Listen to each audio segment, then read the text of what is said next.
Welcome back to another episode of AFL Unpopular Opinions. I'm Ryan Cook. Joining me in the studio, we're down a man again, Tommy Rockcliffe. What a time to take a holiday. I know. Unbelievable. But if you're going to take a holiday, what a place to go on holiday. Well, we should correct that. He's working. He's at a conference. Do we have that definite? Well, I think that's for the tax. For the tax department. That's what he's saying. How many rounds of golf is he claiming? Was it on 4? His tax? I think 4 rounds of golf. Yeah. I don't think he's left the golf course. He did send a bit of vision driving at the Jacks. It looked like Jacks Point golf course. I think it was. Yes. Very beautiful spot. Magnificent with the snow in the background. So he's doing the it tough. The foreground wasn't great, but the background was the swing was awful. But anyway, no, he's doing very nicely over there. I'll give you boys a proper intro. Alastair Lynch, Jack Lindley, as always. Yep. Boys, plenty to talk about. Big weekend of finals footy. And we're getting close to the premiership now, so let's just rip into it, I think. Crows, Collingwood, back Thursday night. Oh, yeah. Well, you see that with the Pies, and I tipped Adelaide, and then Pies win, you go, oh, shit, really? Because, they were so good. And what their pressure was outstanding, which made Adelaide dump kick into their forward line. Yep. So their big forwards were rendered useless, and Darcy Moore put on a clinic. He cleaned up. And you look at their midfield, we always talk about Nick Dacos being one of the elite players in the competition. Yep. He was the highest pressure player in the midfield as well. So not only is he getting the ball, he's stopping others from, or putting pressure on others as well. So that was a clinical display by Collingwood, and they've been in reasonably poor form. But that was a great win. Now, don't you get nervous when you look at Collingwood? They're through to a bloody prelim. It seemed like a must-win for them, that game, and now they look like, they could go on and win it all. Yeah, so it was a great display. Adelaide were on top for a reason. They're a very good side, so you suspect they'd bounce back, but this week's going to be a big game, big pressure game for them. Yeah, huge. We'll get to that in a sec, but you talk about the pressure on Thursday night, Lynchy. It was immense from start to finish. Dacos going back, kicking a couple of goals is handy as well. Jamie Elliott. Is there a better finals player right now than Jordan De Goey as well? What he can do in September is almost Dusty Martin-like, I think, sometimes. Has he been cleared of that little bump? I'm not sure on that. I haven't heard anything about it, but I remember, I think I was chatting to Brownie on Friday and we're talking about that, and Brownie's retiring from all media commitments if that goes up. He'll give it away. Calling it. Yeah, he's probably lucky though. Lucky it was Worrell, wasn't it? Just got clipped on the... Lucky he didn't get hurt. Yeah. Because that would have been straight out. But no, I think he'll be safe. But you're right. De Goey's one of those players, game-breaking players, that can go forward and rip a game apart in a matter of minutes. But such an important player for Collingwood, as is Jamie Elliott. Yeah. Like, Elliott has been struggling, I think, 6 goals in the previous 5 weeks. But they need him to be able to jump in for those 2 or 3 or 4 goals. The clutch player that he normally is.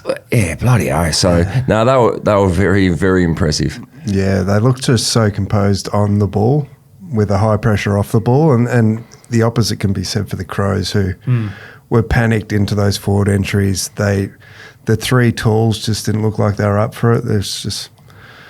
It's tough to see them bouncing back straight away against Hawthorn as well, who looked pretty good at times. It's an interesting battle against the Hawks because the Hawks are such a small forward, crafty kind of team, and then Adelaide has the tools. So I think both sides are quite evenly matched in the midfield and down back, but we'll talk more about that game later.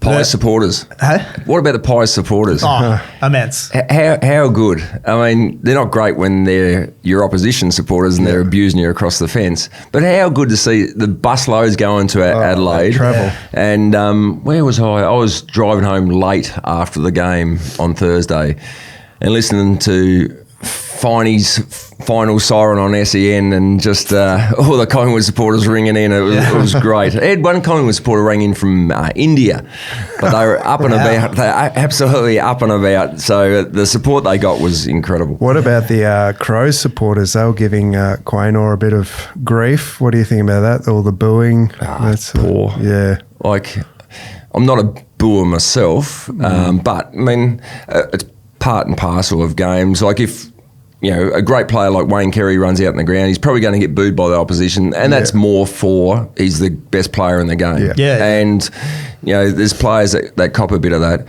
But to be booing Isaac Quaynor for what supposedly happened a couple of weeks ago when he was vilified, essentially, or had that homophobic slur pointed at him, to be booed for that is just disgraceful. It's disgraceful. 100%, yeah. Absolutely disgraceful. And, would people booing walk away thinking, I'm a dickhead for doing that? Surely. I mean... You'd want to hope so. You'd hope so. What about I know it's difficult, and you can't... If there's let's say there's a bunch of blokes next to you booing, you can't really say anything because that's going to probably cause some issues. Put a target on your back, But you'd like to think that if the two of us are at the footy and you've decided to boo Isaac Quaynor, that you'd made it go, come on, mate. Put your head in. You'd like to think that. But obviously that wasn't the case. But that's piss poor, really. We don't want that. No. Yeah, it's unfortunate too because there was a lot of talk during the week about the Adelaide crowd and enhanced security because they can get a bit rowdy, let's be honest, and this happens. So you reckon that actually wound them up a little bit more? I think it might have fed the fire a little bit. Yeah, maybe that's it. But no, it's poor and it's just not acceptable in society. It's not acceptable. Even the footy, people say, well, I paid my money.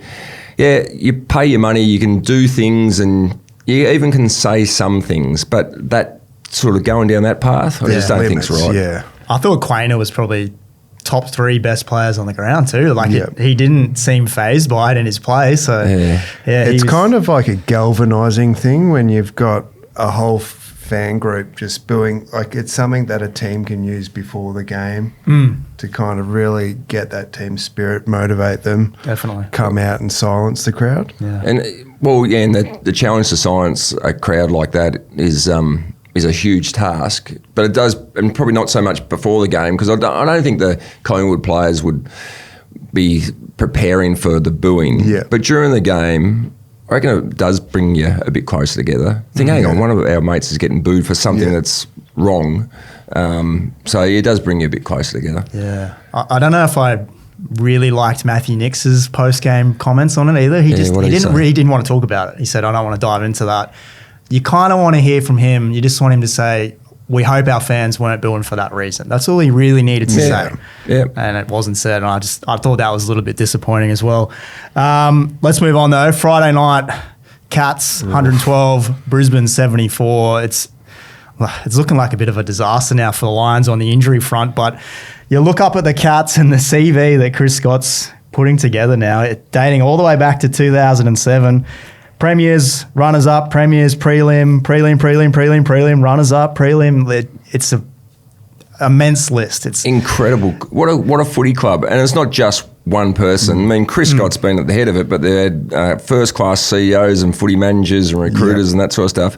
But they've got this culture going down there and, beautifully led by Chris. And he's got the best record in footy. Yep. The home and away wins to start with, I think, is all-time best, up around 70%. But what they have done, so they've been beaten by Brisbane the last 3 times. They're planning to go about this to put pressure and cut out that uncontested mark game, but also to press up and put that much pressure on the ball carrier that the handball game that Brisbane can get up and going, they coughed it up. Yep.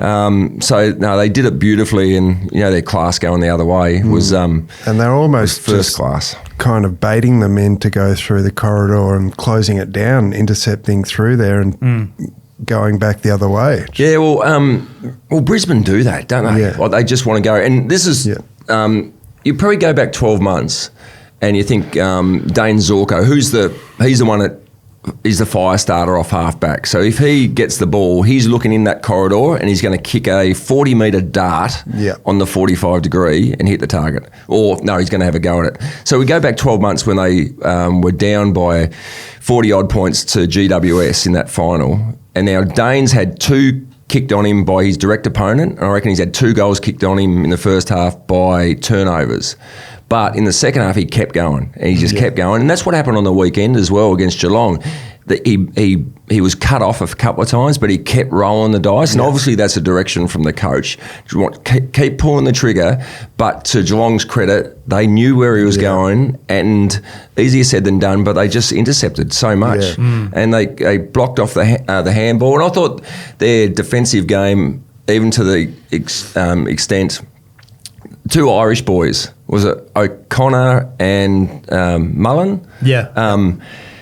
I mean, what they did on Hugh McCluggage and Cam Rayner, Did a job, didn't they? they did great jobs. Yeah. And that's another thing of Geelong.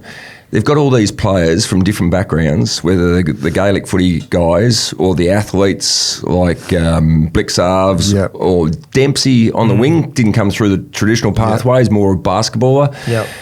I mean, what they were doing is incredible. And how often does Dempsey kick goals from a metre out? How was that little volley? Oh, nice little volley. Just about to hit the post. But the times Geelong over the last 3 or 4 years get people by themselves in the forward 50 is incredible. So their system just works. That was a dominant display. Run. Yeah. It's incredible, but it also makes you sick. Just how consistent they are. You got to applaud them. But what they did was great.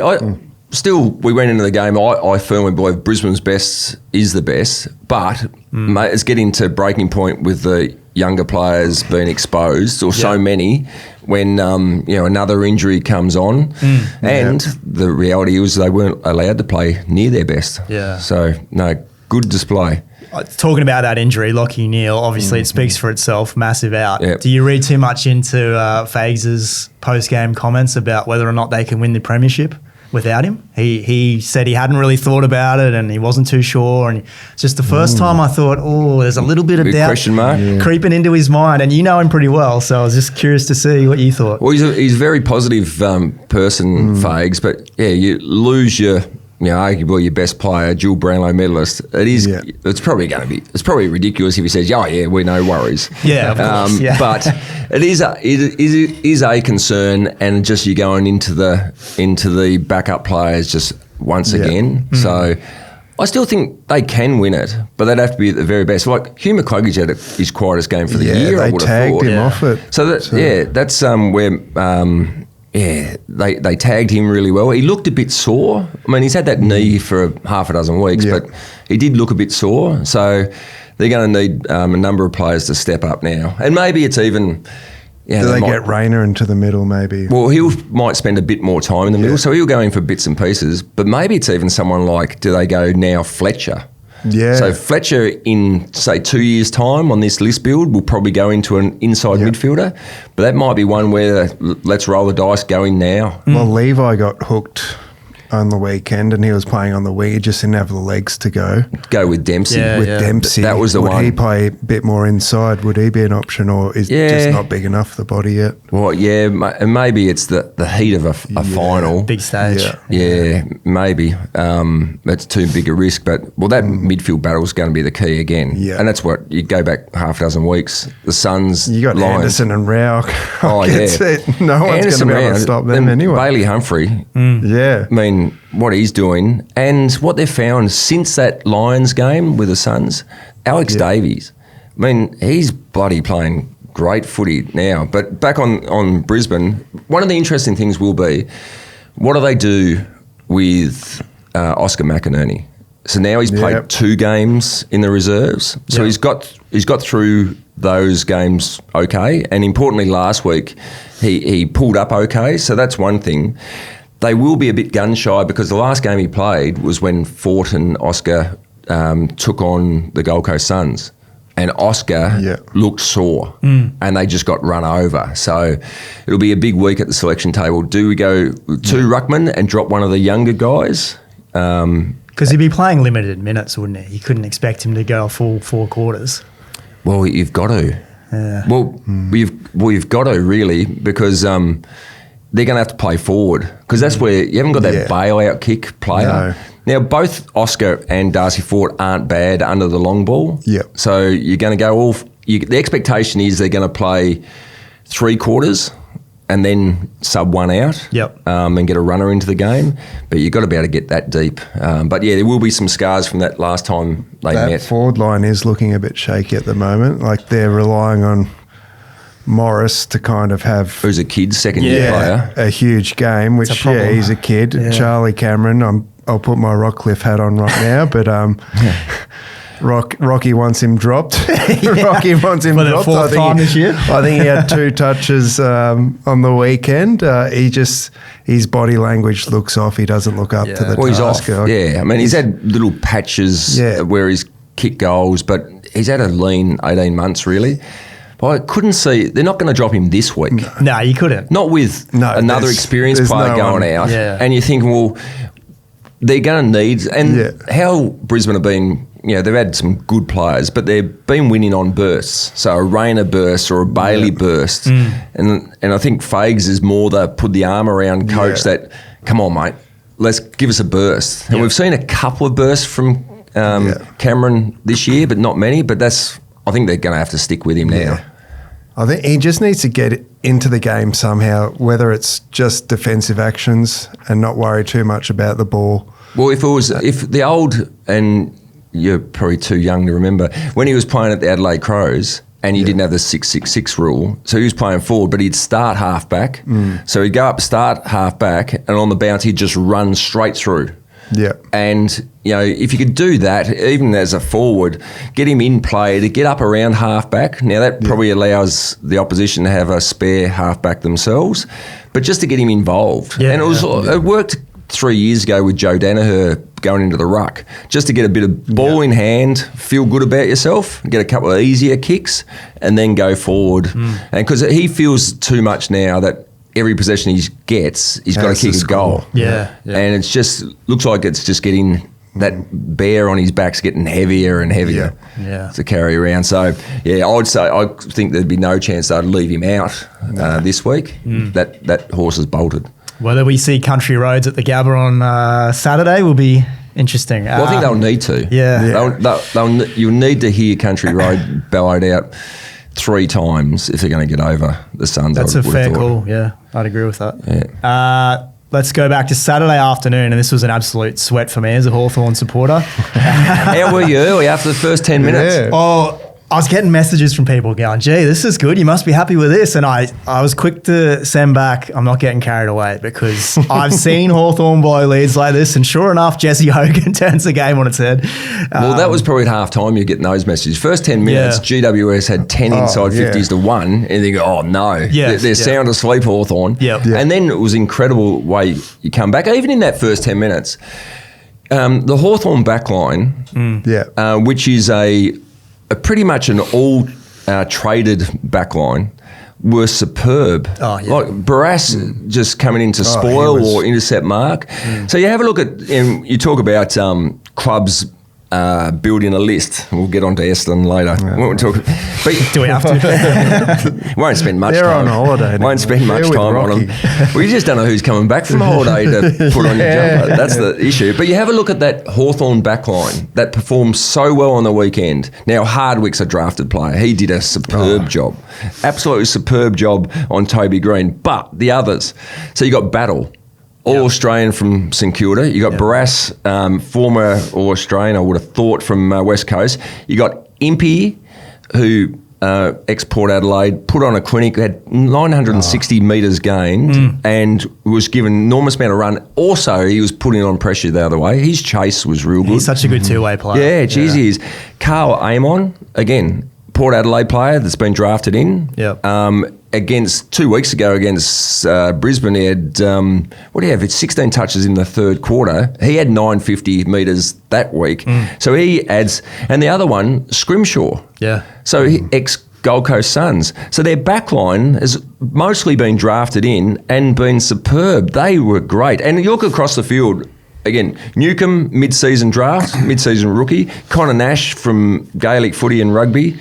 D'Ambrosio from Essendon and Richmond Twos. Meek's been traded in as well. Then you go to their forward line. You got Gunston's traded in, Chol and Ginnivan. So they've recruited incredibly They've well. done so well. So, certainly you've got to nail your draft picks. Yep. But your list management team, it's about to map out who do we need and how do we get them. That's outstanding. I don't know if you said Ginnivan then or not, but he's Ginnivan. another one. Yeah. What did he kick? 3 goals, I think. I don't have it in front of me. But that second quarter where he just he made such a difference. And he gets them up and going, doesn't he? He does, yeah. He gets the crowd up and going. Yep. The for and against, they're into him as opposition supporters, but he gets their crowd and players up and going. It's an interesting debate whether or not the way the Hawks sort of play their footy, the whole Hollywood Hawks thing, is it almost suited to finals footy because it kind of takes the pressure off the players. Like they still look like they're out there just having fun. They're not as nervous about going out there winning a final as you see some teams, I think, anyway. It looks like they got a bit nervous in the third quarter. They did, yeah. But, that quarter time came at the right point. And couldn't have come quick enough. considering the Giants had the wind in the last quarter, I thought they were just going to kick on with this. There They was got a 2 or 3 goal breeze there. Yeah. But like they were minus 12. Hawthorn were minus 12 in clearances in that third quarter. And you go back to John Newcomb in his 100th game, his third final. He's probably been best on ground in the 3 finals he's played. Yeah, easily. But he turned it around with a number of their teammates. Actually, speaking of that imports, Connor Nash, have you seen how big he is? Oh, he's 198. 198 centimetre midfielder. He's been a much maligned player with Hawthorn fans. Yeah. There's been times where he was thrown under the bus before, we sort of turned this corner. But now he's a linchpin for us, I think. Yeah, no, developing nicely. So it was great to see. So maybe is that raw enthusiasm and excitement to celebrate and maybe some clubs could get stressed at 3/4 time. So whatever Sam Mitchell said or however the players reacted, they obviously reacted in a positive way. They conceded 6 goals into 3/4 time, conceded the first one in the last quarter or something like that. So 7 goals on the trot, and then the turnaround against the win, brilliant. Where do you stand on that though? Is that a concern for you to see a team blow a 7-goal lead, or is it encouraging to see them weather that storm and come back? I'd go more encouraging to come back because we've seen Giants do it to a lot of clubs. Giants can score. Callahan, Tom Green, Josh Kelly coming into the game as the sub for Darcy Jones. Yeah, so I wouldn't be too concerned about that. It is a concern when you get at least 3 put on your chin, but the fact is they do it to a lot of clubs. But to respond, the Hawks couldn't miss in the first quarter either. That makes a difference. Yeah, definitely helped them. It makes a difference. You look at Brisbane over the last couple of years have missed set shots. Yeah. In big games, no matter who you play, you're going to get chances. Now, they mightn't all be the best quality chances, but if you take your chance, you're going to give you a fair go. But against these very best teams, if you don't take your chance, you're no hope. So, no, they did well. And should say, was it Connor McDonald as well? Yes. He was pretty handy. Talk about take your chances. What, he had 3 snaps in the first half for 3 goals. Yeah, nice. Yeah, a couple out of nowhere as well. Yeah. We do need to dissect the Giants though, because this is a little bit of deja vu now of this club. Fallen short on a stage where you think they're going to win. And you sat here last week, Lynchy, and you said they're the most dangerous team heading into the finals outside the top 4. And I wasn't going to disagree with you. I think a lot of people would have thought that as well. When you look at them on paper, very talented list. I know they had a couple of injuries. Sounds like they're going to lose Lee Collier now to St Kilda.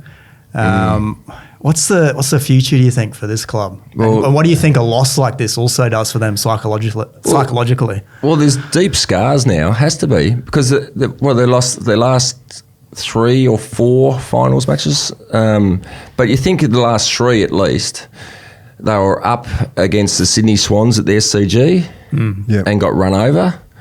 Against Brisbane, they 40-odd points up or 30-odd points up in the third quarter, lost that one.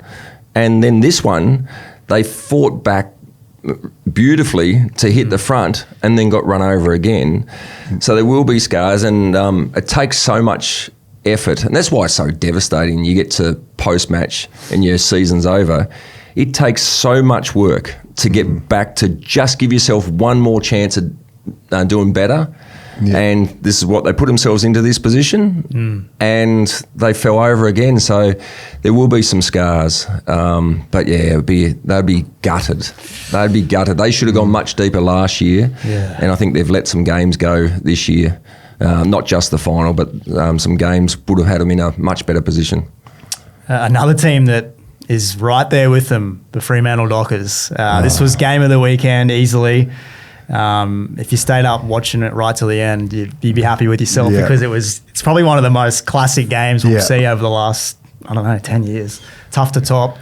Just to all of us based here in Queensland, I think it's kind of great to see the Suns do it, I have to say. Regardless of who you support. I don't know. Yeah. As a Don supporter, it's rough seeing the Suns win a final before. True. True. Happy for him. I wasn't going to mention that, but you brought it up. So the Dave Swallows selection, and how's that panned out? And so he's come on the last quarter, and how that panned out in the last 2 minutes or 3 minutes. He slaughtered one going to centre half forward. He nearly cost He's absolutely slaughtered it, turnover, and it's gone back the way for a Jackson goal. He'd be feeling sick in the guts. And now to get this opportunity, it's great. It's great for him. It's great for the club. And I'm not sure he's guaranteed of actually playing this week. That might be, that's a good point to sign off on, like winning. You probably wouldn't want to get dropped. It's just what other options you got. I mean, you know what you get with Dave, but what a way to finish. And it was actually perfect because they celebrated the goal, but then it was reviewed and there's a point. And there's no way you can go 9 seconds from one end of the ground to the other. And I think that in itself is important because the Suns have never traditionally been on the right side of those kinds of things. Like you just, when the final minute was being played out, you just thought, the Suns are going to play bloke on the mark, he shouldn't have appealed for the touch in the end, really. Yeah, that too, No, well, that's right. Imagine if he smothered it. And Dave hadn't kicked the point. That's good. He's done all right because he hit it real clean, and to get a touch on it and still clear for a goal at the time. But. So he's done well, but they're stars that you needed to stand up. So as I said, Rao and Anderson, very good. You know who was best on ground? Louise Rao in the post-match. Yes, that was outstanding. How good. Around it. Maddie's sister there as well, so that was good. Humphrey with his 3 goals. And as I mentioned, Davies has been handy. But Will Powell, off half-back, doesn't get too many people pump him up. But week in, week out, he's a star as well. So a ripper game, and geez, the lead up to the Q clash, the biggest Q clash in history, the biggest Queensland footy game, probably arguably outside of the grand final that was here in COVID, but it's the biggest game of footy in Queensland. Yeah, it's going to be a hot ticket. The name you didn't mention there too, Mac Andrew, the decision to throw him forward. What do you think about that?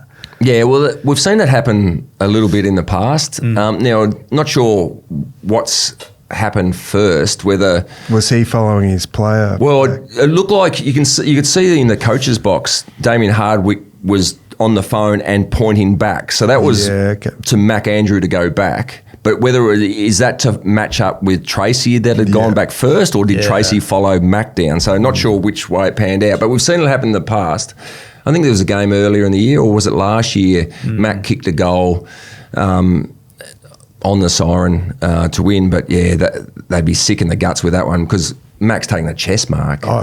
So Tracy's sort of back on his haunches, and it's not a great matchup for the Dockers, is it? No, not great. So anyway, great win, great move. Yeah, well, we'll jump into the Q clash in a second, but Freo, like I said, similar, or cut from the same kind of cloth as. Well, I reckon it's slightly because Freo, they're still quite a young emerging list. Oh yeah, very young. Bottom 4 for age profile. Yeah, exactly. So whereas I think the Giants, they're definitely the middle of the ground. They're really aging through and they've got those scars like Lynchy was saying.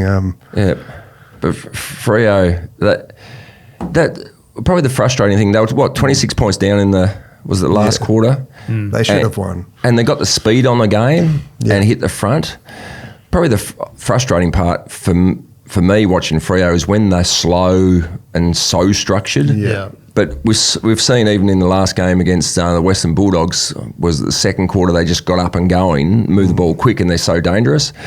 They probably just needed to pull the trigger a little bit earlier. Yeah. But yeah, they're well drilled, structured, predictable team. But that's another one that's got away. Back-to-back years, really. Yeah. They fell out of the finals last year. They made finals this year, which is a box ticked. But they'd be gutted. And Nate Fyfe's last game of footy and last quarter of footy, he looked all right. He did. Came on. Yeah, it's the way you want to see him go out, isn't it? Yeah, well, without the result. Without the injuries and stuff. Yeah, so disappointing for him and the crowd over there. Brisbane, I mean, if Fremantle did make it through, you'd give them a pretty good hot chance up here playing the Lions this week. Yeah. As a Brisbane man, would you have preferred to play the Dockers or the Suns? Yeah, it's a good one. Probably the Dockers. I mean, I think 6 weeks ago going into that Suns game, I didn't think the Suns could get within 30 points of Brisbane. Yeah. And they just belted them. It'll be interesting to see what happens, especially with Rao playing so well for most of the year. But he played well that night in the Q Clash as well. Yeah. And at times we've seen Dunkley go to Rao at stoppages as a starting point. Now, he did in the last game as well, but didn't really follow him around too much. I reckon that'll be a tighter matchup because Rao and Anderson are so important. I think Dunkley has shown in the past that he can go to Rao, still get the ball himself, but cut Matty's influence out. So I'd be staggered if that doesn't happen. The weather played a huge part in that game as well. Like Rao was just dominating in the wet, just cleaning up the ball. And I think if it's a dry day, I think Brisbane have a chance with their skills through the middle of the corridor rather than just going long. Like the Suns just bullied them that game. We'll have to jump on Bomb and have a look.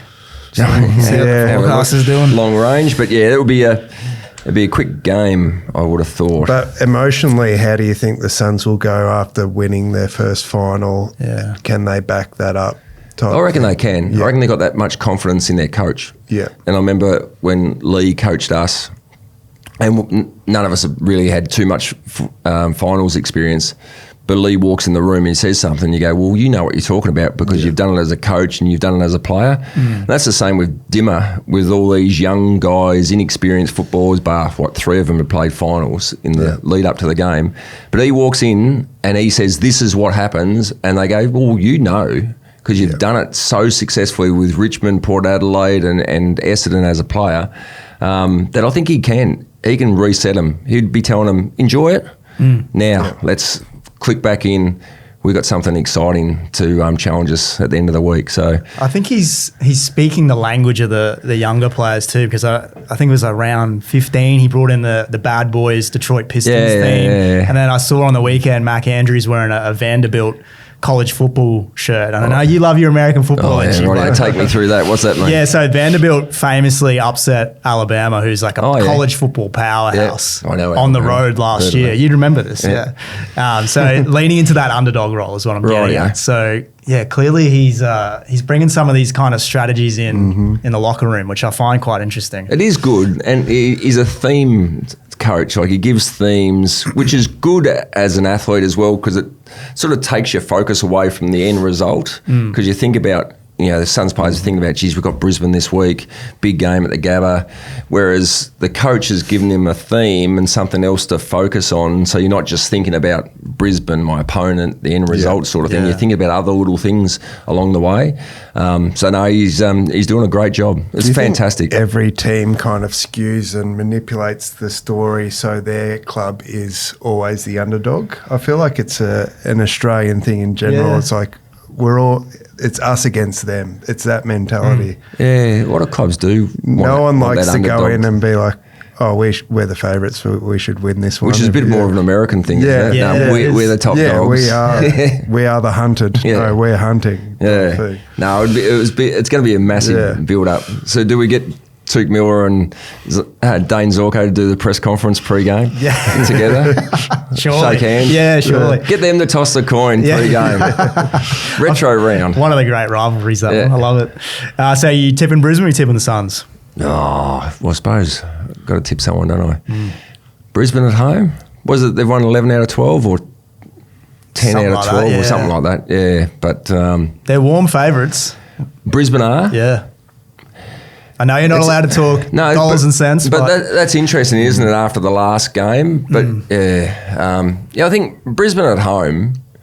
But yeah, this will be a cracker. This will be take your opportunities early. Yeah, and that's where it will be test for Brisbane because they're the ones that sort of miss more often than not. I don't think Brisbane. It's rare to see them play 2 bad games in a row as well. They've always responded when they're down. So and that speaks to Fagan as well. Yeah. He typically bounces back well with his list. Yeah.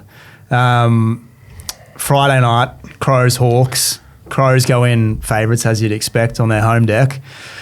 But geez, this is deja vu as well for Hawthorn. They lost on this stage last year to Port at the Adelaide Oval, so there's a lot of little storylines to play out here. Where are we leaning on this one? Oh, this is, again, another tough one. Hawthorn will be happy that they've got the win away from home, but it was almost a home crowd. Like, there was a heap of Hawthorn supporters. Yeah, talk me through that. You were at NG Stadium. Like, it was a good atmosphere. It was 20,000 people, but there was a lot of Hawthorn supporters. They were certainly very vocal. It's going to be vastly different at the Adelaide Oval. Yep. There's going to be a full house of 95% are going to be Crows supporters. Yeah. But as you touched on before, this confidence of the Hawthorn youngsters, they're going to bounce out there, and if they can get up and going and silence that crowd early, it might be hard to stop. So sounds like you're leaning the brown and gold to me. Yeah, all right. Yeah, talk you into it. But you think a lot of the top 8 or the top 9 were so close. Yep. Adelaide were on top, and often we get sucked in at the back of a loss that they'll struggle the next week. So I think I'm going to stick with Adelaide. Okay. Mind you, I was 1 from 4 on the weekend tipping. How bad was that? Yeah. Only tip the Hawks. Oh, it's better than nothing. First week of finals always tough. Jack, which way you leaning on? I always thought whoever lost the Crows Pies game was going out in straight sets, so I'm going to stick with that. I think Hawthorn's got enough to beat them. I think they're a bit wobbly, the Crows. So an Essendon supporter barracking for Hawthorn. Yeah. There you go. Never well, I'm not barracking for them. That's just how I think it's going to play. I'll be happy for the Crows to win. Rocky, you'd be happy with it. He's been on the Crows straight sets bandwagon since we started. Yeah, Port Adelaide, man. He's not going to be barracking for the Crows, that's for sure. Nah. Do we want to give any hot takes before we get out of here, Rockcliffe style? Oh, who's he want dropped? Yeah. We've covered Charlie Cameron. Anything else? No, that's it. He would have gone Charlie Cameron. Do we want to talk Merrett? Oh yeah, what's going on there? Didn't really want to talk Merrett. So what's happening there? So he wants to be convinced that he should stay at the club? So it's just his exit meeting. He's kind of just wants to see what the plan is set out by the club. Basically get them to convince him to stay. He did it last season as well. Just see where the list is at. It's... year on year, the list is in a much worse position than it was this time last year, where there was a bit of optimism around the club. Now we've had 12 injuries throughout the season, and players are asking to leave. I just don't know where it leaves the club in terms of their culture. I'll tell you whether it will leave the club if Merrett walks out the door. That'll be in all sorts of strife. We're talking about... Nazi walking out on St Kilda, pulled down the roll door. I was going to say, we're doing that at the hangar. But imagine, because you're creating that hope, and certainly going into next year, the hope would be we'll get our list back and try to build a few of these younger players up. But if your captain walks out, it'd be and he's shattering. been quite optimistic with the list in the past, so it would be a big statement for him to finally say, I want to go. I want to go to Hawthorn. I want to go. And this is the challenge that we've spoken about before this year, is when your club's under the pump, opposition clubs are going to raid your players. Circling. And it's not about giving you more money. So Merrett won't get more money to go anywhere else. No. He'll get less money, but he might just decide, I want to go. So like Ridley's not going to get more money if he goes to Brisbane. No. Draper's not going to get more money. But they're looking to go to a club that gives them a chance to win a flag. And that's where, like St Kilda, you've got to applaud St Kilda, rightly or wrongly, they're trying to break the cycle. So you almost got to focus on a bunch of players, bring them all in together, and break that cycle. Yep. And that's where it's going to be a challenge in the coming years for Essendon. Break the cycle of players wanting to go, and how do you encourage people to want to come to your club and take pay cuts? Exactly. I'm just looking at the list. If he does walk, who are you building around in the future? Like Kako, he's 19. Mate, it's a pretty long run barren. up after there. And we're assuming Draper walks, Ridley. Yeah. Like, they're on holiday right now. Yeah. Let's just Let them enjoy it. We're looking at finals. Let's focus on the finals footy. But yeah, it is grim. If he leaves, then I think a lot of fans might leave as well. Yourself included. No, I'll stick around. Hang in there. Hang in there. They'll be right. Surely they'll be right. Winning's so much more sweeter when you've gone through the pain. A little bit of pain. How old were you when they last won a final? Would have been 14, 13 maybe. Yeah. What are you, 40 now, are you? Feel 40. All right, boys, that might do us for this week. Thank you, Jack. Thank you, Lynchy. Thank you. Massive Rich. weekend coming Thanks, up. Ryan. Yes. Rocky will be back next week to deliver some hot takes, I'm sure. Until then, enjoy the footy.